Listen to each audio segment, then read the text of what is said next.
This next topic is on optics versus faith, and this is a very interesting setting here that I wonder about. I don't think there's a very good resolution to this. It is currently an ongoing issue, but it is worth talking about for a few minutes here in the settings of groups. It could be a Bible study group, it could be online, it could be anything like that.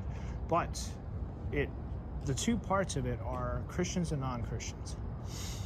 So I'm a part, and I've been a leader of one of these online groups where it's focused around Scripture, Christianity, and things that are biblical in nature. And there is a emphasis on discussion. So non-Christians and all of them, they're welcome. And to a point, it's geared towards them. There was a very recent issue popping up with a controversial person.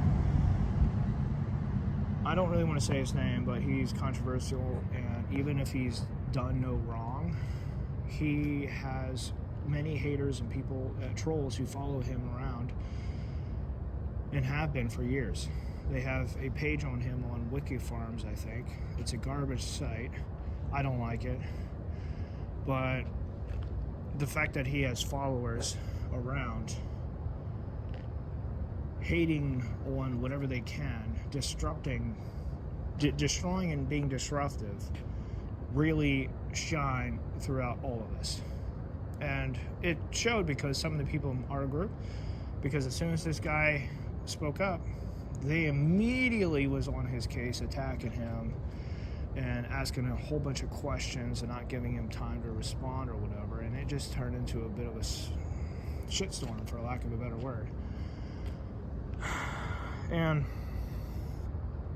this isn't right or wrong, but the wrong people were in the group causing issues and problems. This controversial person was in the group for over a year, and I had talked to him previously and had a very polite, decent conversation with him. I really did. Like, it was really good.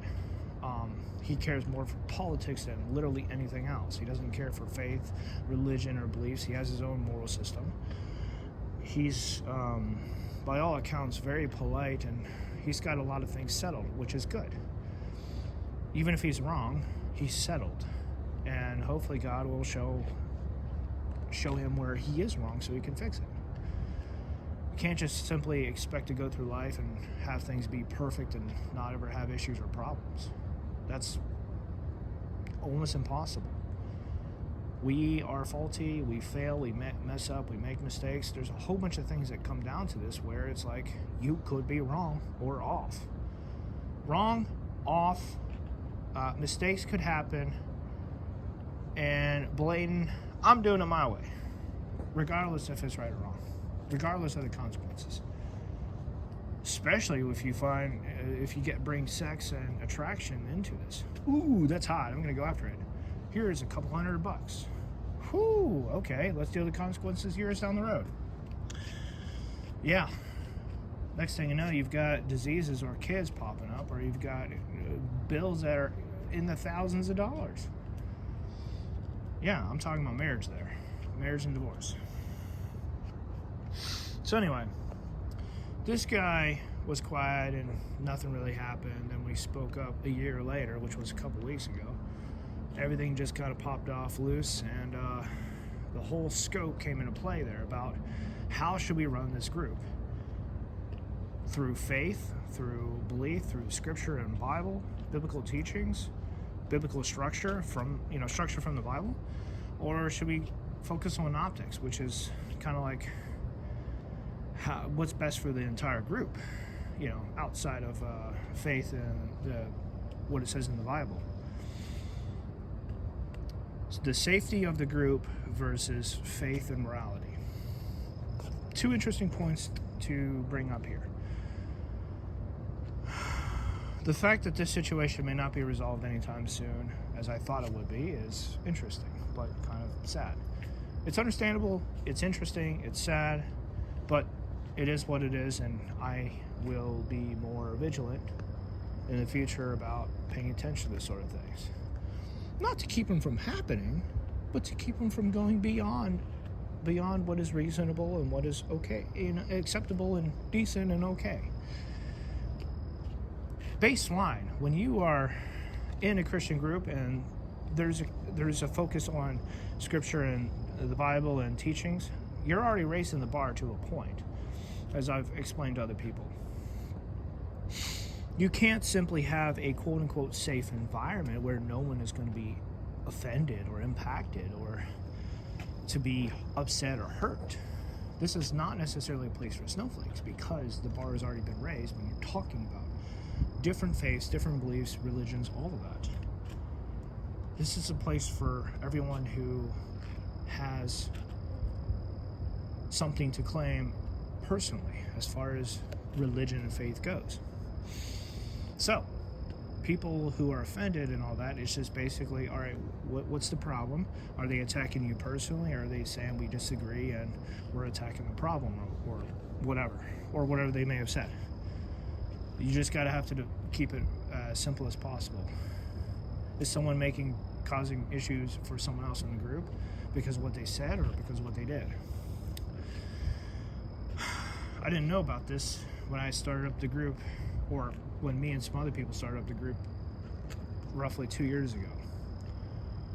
Now, I want to bring up a small focus on the fact that what got me removed from a previous Christian group was asking questions as far as the Witch of Endor and why witchcraft was not acceptable to talk about, specifically relating to the part in the Bible where King Saul was going to this witch to get any advice that he possibly could from Samuel, who was previously the prophet to him.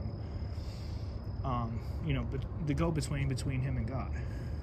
So there's a lot there, tons of stuff, and there's definitely a lot of good thoughts and speculations on what happened, where people are like, this could have been Samuel, because it's very much like how he was in real life when he was living, or this could have been an imitation of him by a demon. Hard to say. Now, since God has popped in through history saying, like when this guy, Balaam, I think that was his name, Balaam, he was paid to go curse the Israelites, he popped in directly saying, you will say only what I say, and you will not curse the Israelites. He popped in there and was very blatant about that. He also made it very clear that he was going to kill him, and hence the story of the talking donkey, where the donkey saw it and opened up his mouth saying, why are you beating me? And then his eyes were open. He's like, oh wow, there's an angel there about ready to kill me.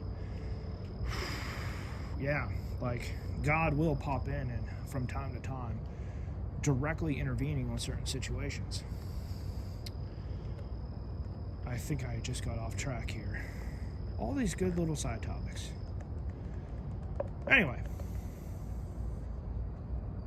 talking about, okay, yeah, that was a good example, but it just led off in a completely different direction here. As far as group safety goes, I think personally it's great to have an emphasis on safety, but when you cater to the entire crowd, you can start changing your stance on from Scripture to safety, and then from safety it goes on to feelings and I'm offended.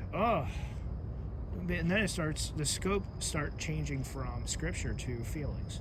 Overall, that's not good, and I recognize that.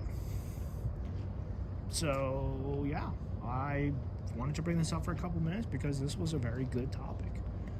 All right, till next time.